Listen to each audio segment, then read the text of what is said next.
everyone, welcome to LMP TV. I'm Raven, this is Marilyn, my mom, and today we're going to talk about lifestyle changes. So, tell me who you were 2 years ago versus who you are now. So 2 years ago, on December 8th, I decided to stop smoking. I had been smoking for well over 40 years. I smoked a pack and a half of cigarettes a day. And I just decided to quit. So I used some patches to help get me through the initial startup of it, and it's been 2 years. I've saved almost $5,000. I took on a new challenge of trying to become a healthier, stronger me. So I've been going to CrossFit pretty consistently now since I quit smoking. About 30 days after I quit smoking, I decided to start going to a CrossFit gym. Nice. So, had you tried to quit smoking before? Many times, over 40 years, I guess, I tried to stop smoking, and I thought about it. I think as a smoker, you tend to not want to hear what anyone has to say, and everybody has some information they want to share with you about how they stop smoking, or non-smokers are typically the ones who want to tell you the best ways that you should quit and how you should quit. And it just almost becomes your own thing, that you think you control it. You think you own your own destiny and everyone else is just wrong. So for many years, I had no desire to quit smoking whatsoever. It was the one thing that I always said I had control of in my life. How ironic is that, when now 2 years later after quitting smoking, I absolutely realize how much lack of control I had. And I think the one thing a doctor said to me at one point in time that kind of pushed me over the edge to say, maybe I should quit smoking, was she said to me, "You do know it's an addiction." And that just for some reason at that moment in time had a very profound impact on me, that I was addicted to something. I, in my mind, felt I had complete and total control. I smoked because I wanted to smoke. I didn't quit because I didn't want to quit. You know, it just never hit me. So I think once I accepted the fact that it is an addiction, still didn't want to accept that it had control over me. And I didn't admit that for a long time into my journey of quitting. I just wasn't ready to accept that part of it yet. But now I can tell you 2 years later, what a profound change my life has taken, and how I do realize it was an addiction. I do realize everything that I chose to do revolved around smoking a cigarette. How ironic is that? Something that I have control over. Guess it didn't work out so well that way. Every time I got in the car, I lit a cigarette. Every time I got on the phone, I lit a cigarette. Every time I took my dogs out, I lit a cigarette. It's everything in my life revolved around that's when I lit a cigarette. Hence how I ended up smoking a pack and a half of cigarettes a day. And I'm sure there's days I smoked more than that, which is, again, pretty profound to think how much of my life was consumed by this little stick going into my mouth. And I inhaled and I exhaled. And I really used to even rationalize it in my mind. But I'm deep breathing. I'm inhaling. I'm exhaling. That's good for you, right? Yeah, I don't think that was very right at all. So I'm not going to say it was easy, because it definitely was not an easy thing to do. I had struggles, I had problems. I used the patches, started with them on my arm. Well, then my arm started getting a little red, so I moved it to the other arm. Well, then I had a little red square on this arm, so I moved it to the inside of my arm. I put them on my thighs, I put them on my ankles. And what ended up happening, which I've heard this from a lot of people, is I just became allergic to it. So I had to stop. Well, the patches are a 10-week program, and I was about 6 weeks in when the patches no longer worked, which terrified me. I thought, oh my gosh, I've only got 4 weeks to go. I can't do this on my own. So what happened? I didn't have a choice. There was nothing I could do. I had all these little square burn marks all over my body that, just so you know, took months to go away. And I just said, you know what? I've got this. I've got this, because the last thing that I really wanted was to be an addict and be addicted to something. Yeah. So had you tried the patches before, when you tried to quit before this last time? Never. Not one time did I ever think to try that. And I really believe that that's because I really didn't want to quit. Did you try anything else? The gum, or replacing it with a different thing? No. Nothing new? No. Because in my heart of hearts, I'm strong. I'm tough. If I want to quit, I can quit. The problem is, I didn't want to quit. The rest of the world wanted me to quit. I never wanted to quit. Gotcha. When you came off of the patches and you stopped using them, so week 7, what happened during that week? Did you notice any changes? I did. I actually had a few moments where I wanted a cigarette, where I thought about it. It didn't make me do it, but I thought about it. But I think at that point I had come so far that when I set my mind to something, there's no way I'm turning back. So I think at that point I was ready to be off of the nicotine. The patches were putting low doses of nicotine back into my system, and I think that helped to wean me down, and I think I was okay. Do you still now think about having a cigarette? Never. Never. Not even ever.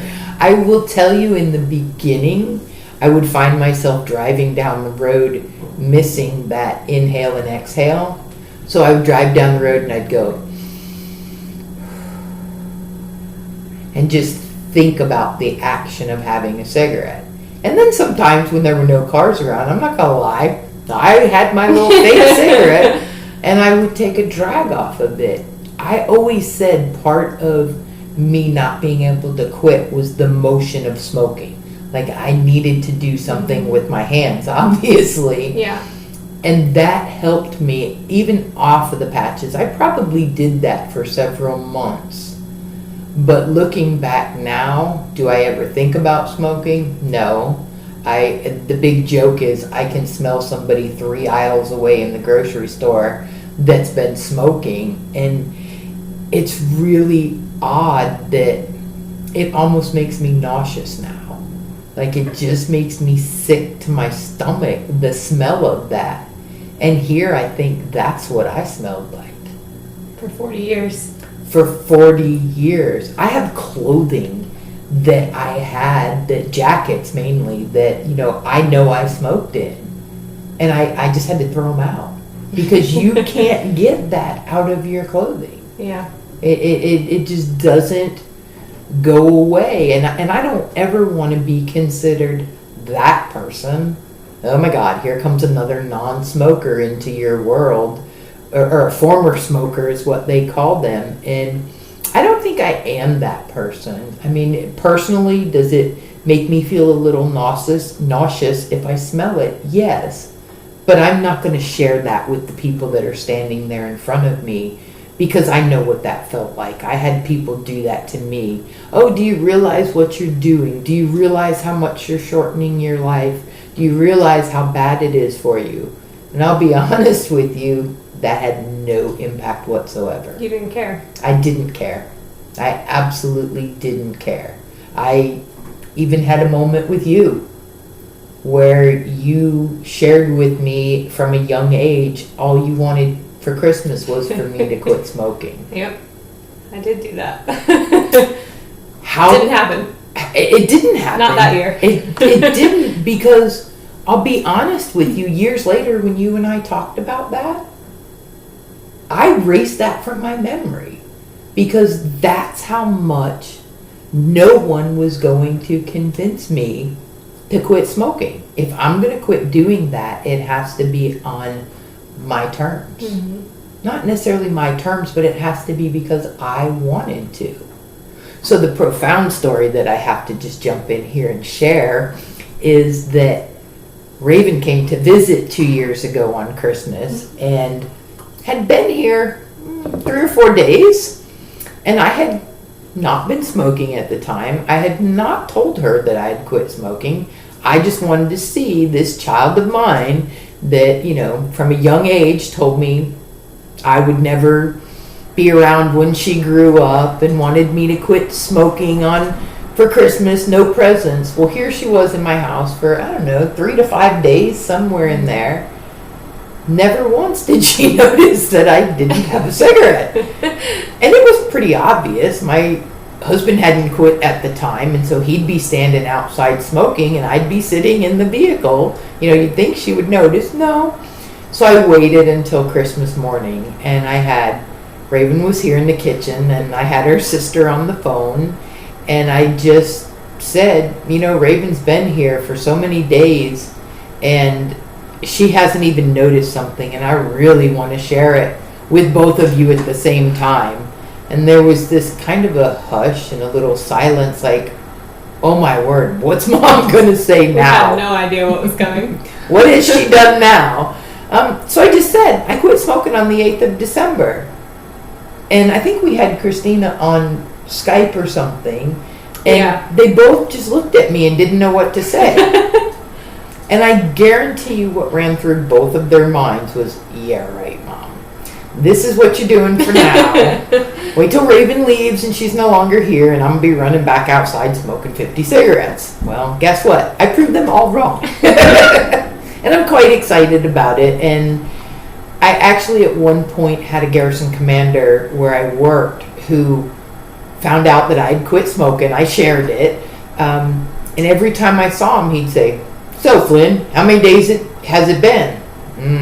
32. Oh, 45. 112. And finally one day he comes to me and he says, so, how long's it been?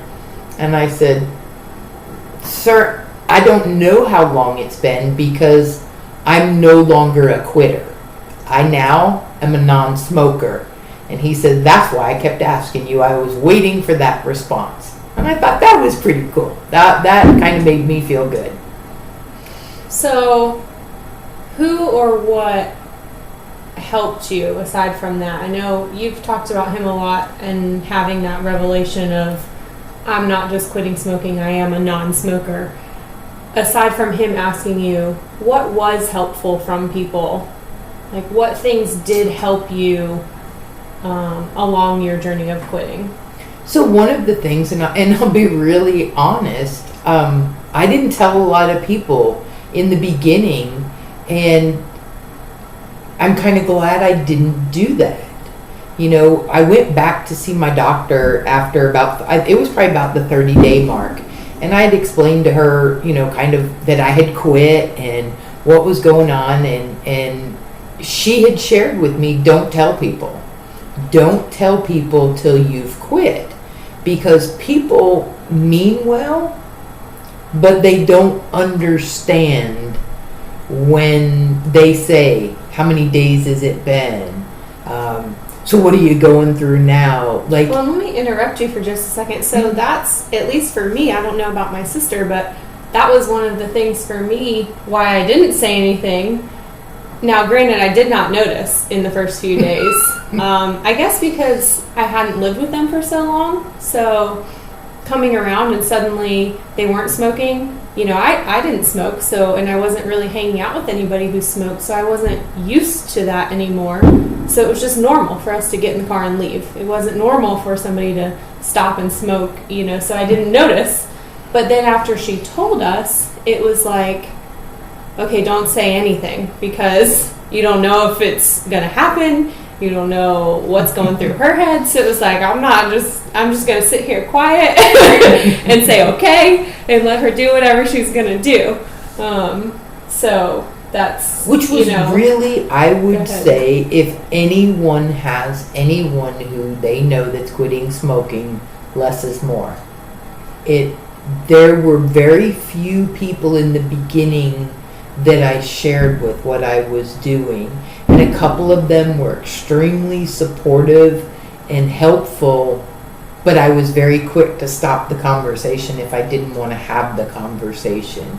I had a girl who worked for me at the time who saw me every single time I went out to smoke a cigarette. And internally, you think everyone's judging you. Wow, you're at work. How many times are you going out to have a cigarette? And the profound thing to me was, I think it was well past 45 days before I shared that with her, and she had no clue. Like, did not even notice. Didn't notice. But immediately from that point forward, so how are you doing? Are you doing okay? I don't think I could have handled that in that first 30 days. That first 30 to 45 days is a little rough. I was not doing it for anyone but myself. So in a sense, I didn't really need encouragement from anyone. The most supportive person, I would say, is my husband, because he knew, and he knew not to smoke around me, which was a very respectful thing of him to do, and never doubted, never challenged me, never questioned me, was just there if I needed support. But if I could, I would tell you the other side of that in the first 30 to 60 days is this whole newfound energy that you have in your life, which kind of continues. And I have found myself just getting more and more wound up. I kind of thought I was wound up before, but I didn't realize how much smoking was stifling my life, was slowing it down, how I really didn't have nearly the energy that I should have. Mm-hmm. I was in my 50s and felt like I was in my 80s and didn't even realize it. You said that you started CrossFit around the same time. Mm-hmm. How has that been? You know, if you had started that when you were smoking, what do you think you could have done it when you were smoking? You know, share some things that you noticed that changed. So as much as I smoked, I didn't realize the impact it had on my lung capacity and my ability to breathe. I just never for 1 second thought that impacted me. I don't know why, as much as I smoked, why I wasn't willing to accept that. So I think doing CrossFit prior to quitting smoking would have been very, very challenging, and I think I could have still done some, but I would have been a very scaled version. So starting it within the first 30 days. So I started CrossFit in between Christmas and New Year's, and I quit on the 8th of December. And in 30 days, your lung capacity is nowhere near where it is. It takes a very long time for your lung capacity to develop back. And I don't even think to this day I have full lung capacity, because I'm sure I've damaged things in there. But it was a great way to take that newfound energy I had and channel it into a positive direction, doing something that was good for me. Yeah. Here I took something that was so bad for me and turned it into doing something that was positive and good. That was my inspiration to keep me going as well, was the fact that I felt so much better. Yeah. And my CrossFit journey, you know, from now I'm 2 years into doing it, I have done things that I never dreamed possible. You know, again, I say I was in my 50s when I quit. I still am. It's like, still in your 50s. Felt like I was in my 80s, I would assume. And I remember going to watch you do Murph. And I remember sitting there thinking, that's a CrossFit workout that's pretty long. Terrible. Pretty intense. It's pretty intense. Somewhere around an hour long of a workout. So I remember going to watch and just watching these athletes and watching them run a mile and come in, and they had squats and pull-ups and push-ups, and then they had to go run again, all in the course of this hour plus. And I remember thinking, wow, I am just so impressed with the intestinal fortitude of these people that they can do this. And I was a little jealous at the same time. You know, I'd watch Raven in competitions, and never in my wildest dreams did I ever think that I could do CrossFit. I just didn't. So fast forward to the first May after I'd quit in December, and I drove to meet Raven to do CrossFit, to do Murph, to do this workout. And I'm not going to lie, I was terrified. I was absolutely terrified. I kept looking at videos and I kept thinking, this may be it. This may be the end. But I'm going to go out having fun. So the cool thing about it was Christina, my other daughter, showed up with her husband and my granddaughter. And so to give you some perspective, I lived in North Carolina at the time. She lived in Pennsylvania, which is where we are now, and my sister lived in Florida. So both of them drove to North Carolina for us all to do this workout together. And of course, Christine and her family, I didn't even know were coming. They showed up, it was 11:30 at night. Yeah. And here they are. So it was just the most amazing thing ever. So my granddaughter comes in and she had made these signs, "Go Grandma," and they really had just come to support me in doing this workout, which was just mind-blowing to me that they would drive that far just to come support me. Well, you know, that wasn't enough for me. I know they're all into fitness, so we convinced them to do Murph with us. So here I got to do Murph with both my daughters, my son-in-law, and my granddaughter is keeping track of all of my reps the whole time I'm doing it. It was just, I've never been on such a high in my life as it was the build-up, the anxiety to, one, can I do this? And then to have my granddaughter handing me water and, you know, seeing Raven on one side, Christina on the other, seeing Eric back there, and it's all just doing that. That's something no one can ever take from me. So fast forward to today, I've done Murph twice. I did much better the second year, about the same amount of time, but I actually ran a half mile straight, which is something I've never been able to do in my life. I competed in the CrossFit Open this year, which was kind of scary and fun, and it was okay. I'm looking forward to it this year as well. My next question, so aside from the energy that you gained, what other little things did you notice when you quit smoking? So, you know, throughout the journey from, you know, stopping for 2 weeks till now, what are some things that you notice from not smoking anymore besides the energy? So it was really neat at the time. I had downloaded an app that kind of said things, kind of pointed out things that I should notice. One of them that I never noticed, and again, no one could have ever convinced me this, but I see it on people.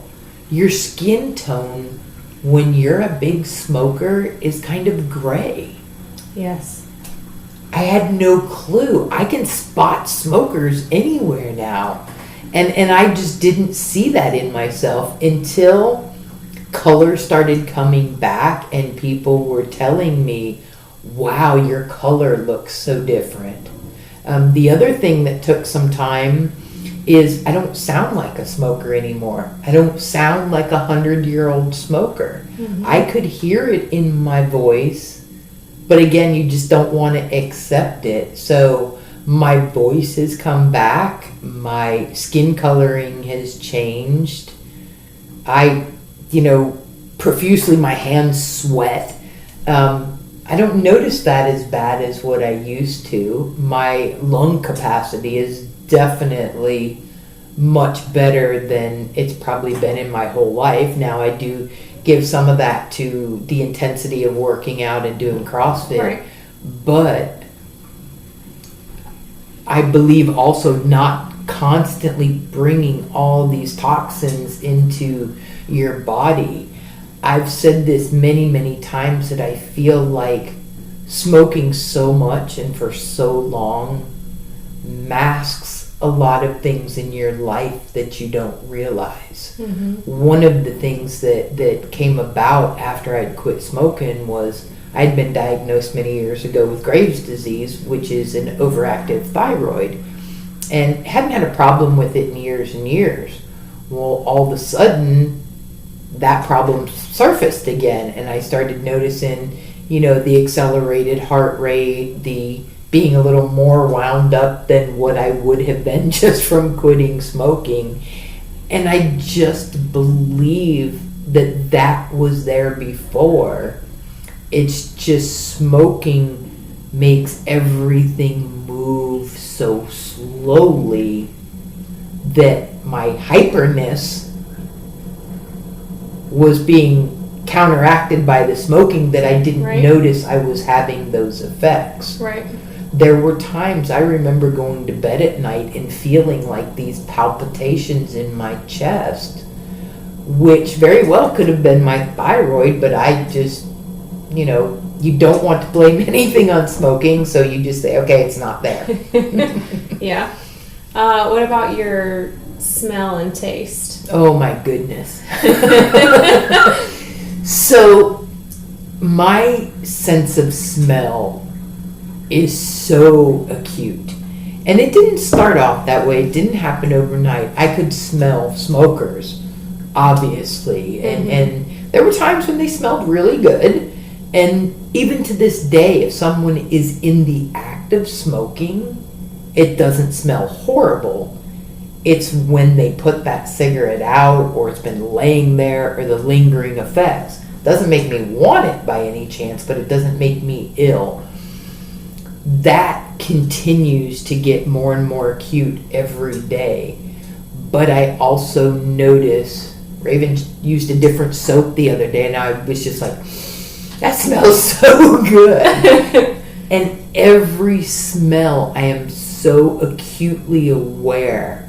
I can tell you what kind of shampoos people use. I can tell you how long it's been since they had a shower. Like, I can smell so much. I just can't even describe. I'm curious if over time does that kind of subside a little bit, because it is on high alert. We came home today and the first thing I did was say, I smell pine. Somebody did something with pine. Well, my husband had cut up the Christmas tree and it was in a bag. So, those are things when I smoked, I didn't smell anything at all. I really didn't. You don't realize that you don't smell anything. But now, like laundry soaps, fabric softener, those things are so important to me. And I'll have people tell me all the time, you smell so good. It's like, I know I do. And what about taste? So taste, there definitely was a huge change, because now your taste buds are just like come back to life. It just blows my mind how much of things are depleted because you smoke. Now, I didn't go into where I craved all these things that are horrible to me. It's like suddenly vegetables kind of taste good. It's not a necessary evil that you must eat. They actually taste good, and I can taste every bit of everything that I eat. I can taste all the seasonings in it. I can taste every component of it instead of it just being one blob that's in my mouth going down to be digested. It's a big change. A huge change. I don't even know if you can really wrap your head around how profound of a change it is. Little things like getting up in the morning. Everyone who knows me knows I don't get up in the morning. If you know me, I'm the same way. She inherited that.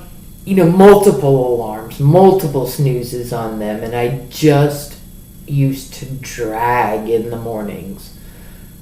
Now, I want to get up. Weekends, 12, 1 o'clock was no big deal for me to stay in bed that long. I've been off for 2 weeks and I can't do that. 5:30, my internal alarm clock goes off because I have things I want to do. There's no reason for me to lay around in the bed because I feel good enough to get out and do things. Which that's something I think that smoking took away from me. I think of how much of my life I missed out on because I needed to smoke. Tell us a little more about the app that you used. What is the name of the app? So the app that I saved on my phone is Cessation Nation. Okay. So this one doesn't necessarily track. I'll spell that down below so that you can find it. This one doesn't track as much as the one app that I had. And I don't remember the name of that one. I changed phones and lost it. But that one would tell me, oh, your skin tone is changing, your voice is changing. This was the thing that had the big impact on me, was it would say, if you continued to smoke, you would have killed 25 rats with the carbon monoxide that you had inhaled. And then it went into donkeys, and then it went into horses. And wow. In such a short period of time, that amount of tar and nicotine being inhaled could kill these big animals. It sure as hell was going to kill me at some point in time, too. It's a pretty profound thought. We'll try to find that app and share that one with you as well. But this other one that you're using the other one now, is Cessation Nation. It's pretty profound to me. It shows the date that I quit smoking.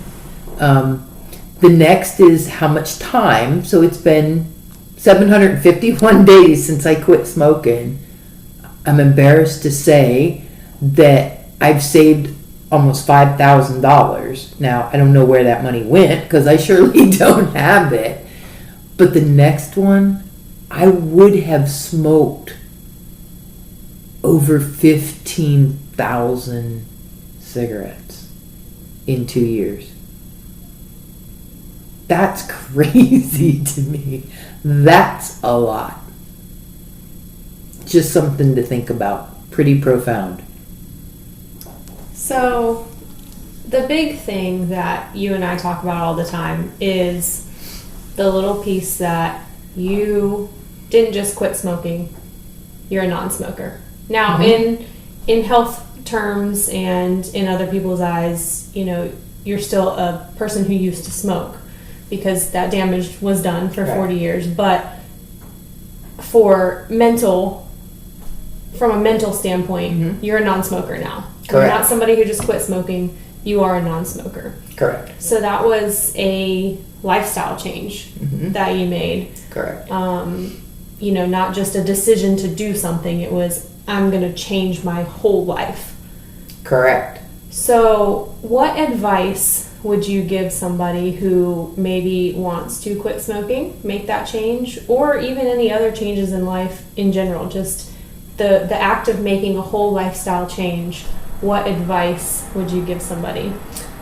So I would say, make it your decision. It absolutely has to be your decision. I don't think the success rate for life changes is as great if you're doing something for someone else. I think it needs to be, like I say, your decision. If you need some help, call me. I'm like the walking advocate to be supportive for anyone in any endeavor that you want to take. Understand that you're going to have bad days. You're going to have days that you don't want to do this anymore. And that's okay, because you're not going to feel like that tomorrow. The longer you stick with something, the easier it gets. I have no regrets of any of this whatsoever. I would support anyone who wanted to take on such a challenge. Doing CrossFit, when I first started with CrossFit, did I have days I said, I can't do this. I couldn't get up my stairs. I couldn't get down my stairs. I had to sit on my butt and scoot. But I got there, and that was okay. Because you know what? As my mom used to always say, this too shall pass. And you know what? It did. The cravings for cigarettes passed. The inability to move my legs passed. It just all gets better. Raven and I went to a gym today, and I deadlifted 200 pounds. Could I have ever done that in my life? That's more than I weigh. And I'm just so excited to look at where I was a small, short 2 years ago. 2 years ago, it was hard for me to lift a case of water into the cart. And now I have to be careful not to throw it over the cart. There's things that happened in my journey that I remember sending Raven a picture one day. I was cleaning my glasses and I snapped them in half. And you know what she said to me? That's going to happen, Mom. Yeah, if you pick up CrossFit or just exercising in general in place of your lifestyle change, you may find yourself breaking things occasionally. That's okay. And it is okay. I had another pair. I just thought it was hysterical. People who know me, once I finally got comfortable sharing with everyone what I was doing, you do need a support group at that point, because I'm telling you, everybody would hear me say, you won't believe this. I picked up a case of water, and I just flung it in the cart. And then I got home and I put it in my shoulder and I walked in. I want to go buy more just so that I can lift it. So once I finally shared with everyone what I was doing, the timing must have been right, because I had a great support system at that point that they just listened to me. But if I look back on who I was 2 years ago and who I am today, wow. Would never have imagined the places it would take me, the changes it would make, the friends it would introduce me to. There are just so many opportunities open to me. Raven and I went downtown today and we parked on the top floor, and we had to walk 6 flights of stairs to get down. And we went to eat and we came back and she said, did you want to take the elevator? Do I want to take the elevator? So we walked 6 flights of stairs, and when we got to the top, I said, do you hear them people behind us? They were breathing heavy. And you know what? We weren't. Did I know I walked 6 flights of stairs? Yes. But was I breathing like them? No. 2 years ago, I would have never made it up 2 flights of stairs. Much less 6. Much less 6. Yeah. Is there anything else you want to share with anybody who may be on a similar journey, trying to quit smoking, maybe still smoking, not thinking about it, or anybody just with lifestyle changes that they want to make? So I will tell you, if you're thinking about quitting smoking, the extension that it puts on your life is just profound. The way you feel every day that you just love life and you enjoy it, no one can take that away from you. That's such a great feeling. The same thing with any kind of life changes. If you're ready for it and you decide that it's time, then it's time. Make it happen. Go for it. You will not regret it. I can assure you of that. I feel like I now can be an inspiration to others. I didn't feel like that as a smoker. Who was I going to inspire? Someone who smokes 2 packs a day? I hardly think so. But I'm willing to share my story if it just helps one person, and I'm willing to have the conversations with people if they want to have the conversations, but I will tell you I'd never force it on anyone. But any change for the better is for the better. Thank you for sharing. Sure. Thank you guys for tuning in. I hope that this helps somebody out there, even if just one person, making some kind of change. If you have any questions or comments, leave them below. She will be here to answer any questions that you have, or if you just want some support along the journey, we're all here for you. Thanks for watching. Thank you.